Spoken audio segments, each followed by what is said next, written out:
Inverno de 1997. A Fórmula 1 acordou com uma ressaca estranha. O campeão do mundo, Damon Hill, ostentava o número 1 no bico do seu carro. Mas não era uma Williams. Era uma Arrows, uma equipa do fundo do grid, empurrada por um motor Yamaha que mal conseguia terminar um treino sem fazer fumaça. Ver o campeão a arrastar-se na pré-temporada era a prova definitiva de que, na F1, a lealdade é uma moeda sem valor.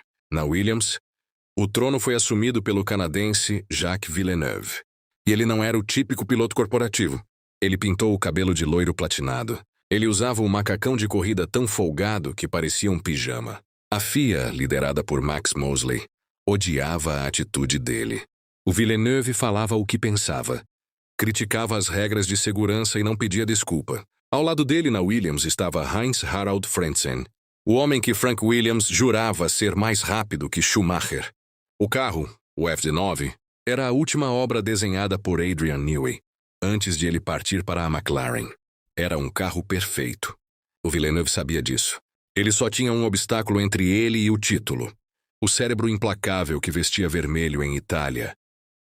A minha vida em Modena mudou drasticamente em 1997. A Giulia, que antes chegava à casa a reclamar do caos da Ferrari, agora chegava exausta, mas com um brilho fanático nos olhos. Jean Todt, o diretor da equipa, tinha completado o seu quebra-cabeças.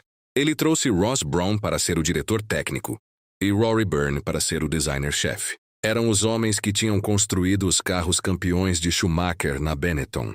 O Dream Team estava formado. A Ferrari F3SB ainda não era o melhor carro do grid. A Williams era superior.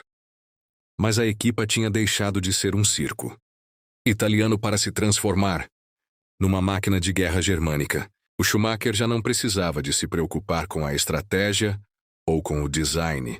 Ele só precisava de extrair 110% do carro em cada volta. E foi o que ele fez. Em Mônaco, debaixo de um dilúvio, ele deu uma aula magna. Enquanto a Williams apostou em pneus secos numa pista úmida e afundou, Schumacher desapareceu na chuva e venceu com 53 segundos de vantagem. O monstro estava acordado.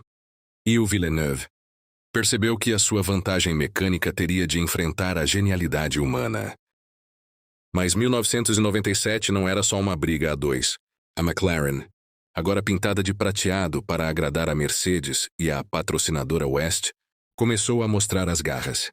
Ron Dennis tinha roubado o designer Adrian Newey da Williams, e os efeitos já se faziam sentir. Logo na primeira corrida do ano na Austrália, o escocês David Coulthard venceu com a McLaren.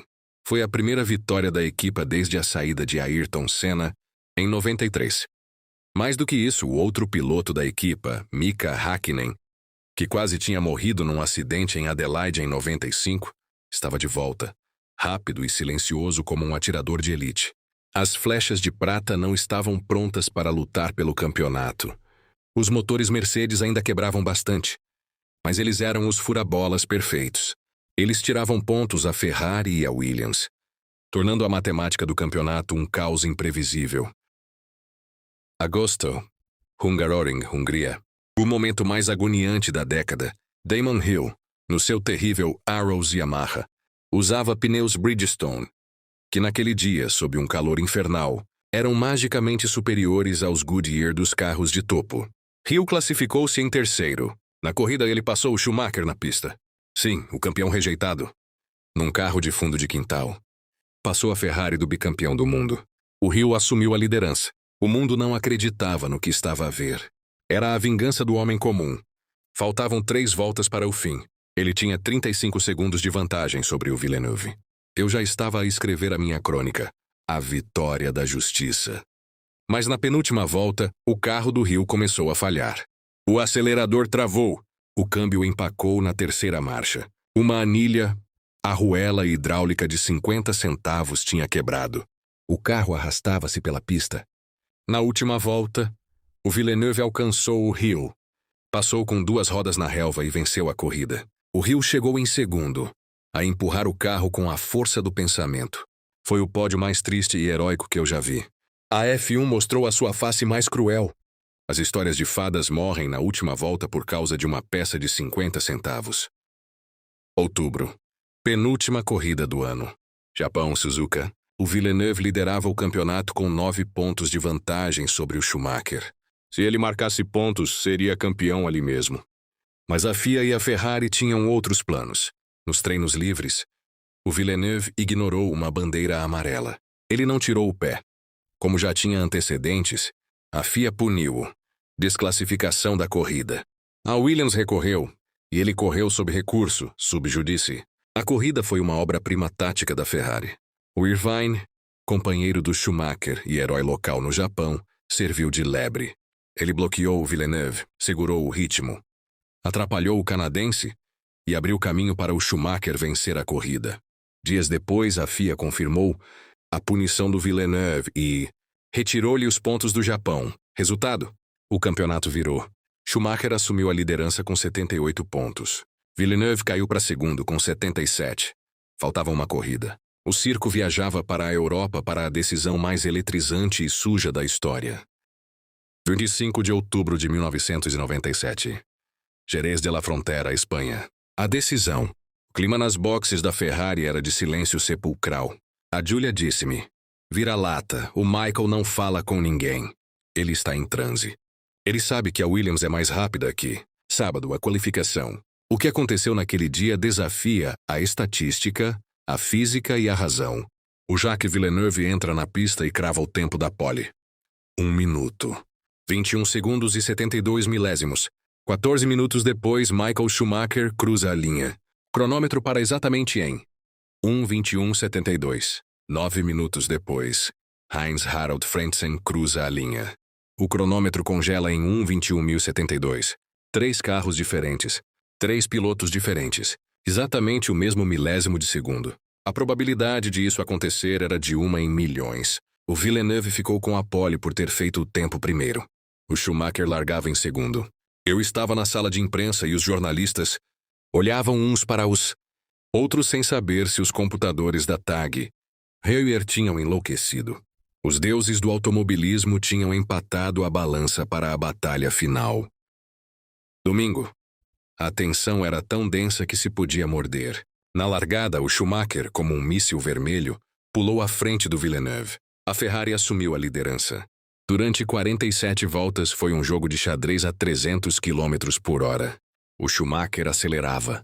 O Villeneuve respondia. O alemão não conseguia abrir vantagem suficiente. A Williams, com os seus pneus Goodyear mais bem preservados, era uma sombra azul e branca no retrovisor da Ferrari. Nos boxes, as equipes jogavam póquer com as paradas. O Ross Brown tentava usar a tática. O Patrick Head, da Williams, confiava na velocidade pura do seu garoto de cabelo platinado. Faltavam apenas 22 voltas para o fim do campeonato. O Villeneuve percebeu que a sua janela de oportunidade estava fechando. Os pneus da Ferrari iam começar a melhorar. Se ele não passasse agora, o título ficaria com o alemão. E o canadense tomou a decisão que definiu a década. Volta 48, reta oposta, em direção à curva Dry Sack, uma curva fechada à direita. O Schumacher não protegeu bem o lado de dentro. Ele travou no ponto normal, o Villeneuve veio de longe. Ele não travou. Ele atirou a Williams por dentro, deslizando, montando a zebra. Quando o Schumacher olhou para o espelho direito, a Williams já lá estava, emparelhada a ganhar a curva. O alemão tinha sido batido. O que se seguiu não foi um acidente de corrida. O Schumacher virou o volante da Ferrari para a esquerda. Para tentar fazer a curva, percebeu que não dava. Virou o volante rapidamente para a direita e atirou o seu carro contra a lateral da Williams do Villeneuve. Foi intencional, foi instintivo, foi sujo. A roda dianteira direita da Ferrari bateu em cheio no radiador esquerdo da Williams. Radiador lateral. O famoso sidepod. O impacto atirou o carro vermelho para fora da pista. A Ferrari deslizou pela caixa de brita e atolou. O motor morreu. Schumacher ficou parado, as mãos no volante a olhar para o vazio. Ele tinha tentado repetir Suzuka 1994, quando jogou o carro em cima do Damon Hill. Mas desta vez o plano falhou. A Williams do Villeneuve continuou na pista, mas o carro estava ferido. O impacto tinha danificado a bateria e o radiador. A equipa entrou em pânico no rádio. "Jacques, reduz o ritmo. O carro pode parar a qualquer momento." O Schumacher estava fora da corrida. encostado na barreira de pneus, a assistir à sua própria ruína moral pelo ecrã gigante. O Villeneuve só precisava chegar ao fim nos pontos. Nas últimas 2 voltas, as 2 McLarens de Hakkinen e Coulthard alcançaram a Williams ferida. E o Villeneuve não lutou. Ele abriu a porta e deixou os 2 passarem. Havia um acordo de bastidores? Talvez. A McLaren e a Williams usavam motores inimigos, mas tinham o inimigo comum de vermelho. O Mika Hakkinen venceu a sua primeira corrida na Fórmula 1, mas ninguém olhou para o vencedor. Jacques Villeneuve cruzou a linha de chegada em 3º lugar. Campeão do mundo de Fórmula 1. No seu 2º ano, ele levou o troféu para as boxes, abraçou o engenheiro Jock Clear e bebeu champanhe com o cabelo platinado suado. O anti-herói tinha vencido o vilão na sua própria armadilha. O pós-corrida foi um furacão ético. O mundo inteiro viu a câmara a bordo do Schumacher a virar o volante contra o Villeneuve. A imprensa europeia trucidou o alemão. Schumacher sem honra. Estampavam os jornais. Até em Itália, a paixão cega da Ferrari não conseguiu defender o indefensável. A Giulia passou 3 dias sem falar com ninguém na fábrica. O clima era de profunda vergonha. A FIA reuniu o seu Conselho Mundial e tomou uma decisão sem precedentes na história do desporto. Michael Schumacher foi desclassificado do Campeonato Mundial de 1997. Todos os seus pontos foram apagados. O vice-campeonato passou para Heinz-Harald Frentzen. Foi a maior humilhação pública que um atleta daquele calibre já sofreu. Eu encerrei o meu diário de 97 com uma sensação mista. O Villeneuve, o rebelde que ninguém queria que vencesse, vingou todos os que sofreram, com a política implacável da F1. Mas foi o canto do cisne da Williams. A Renault anunciou que sairia da F1. Adrian Newey já estava a desenhar carros prateados. O Dream Team da Ferrari lambia as feridas, jurando que, na próxima vez, não precisaria de bater para vencer. O século XX estava a terminar, e a era prateada de Hakkinen pedia passagem.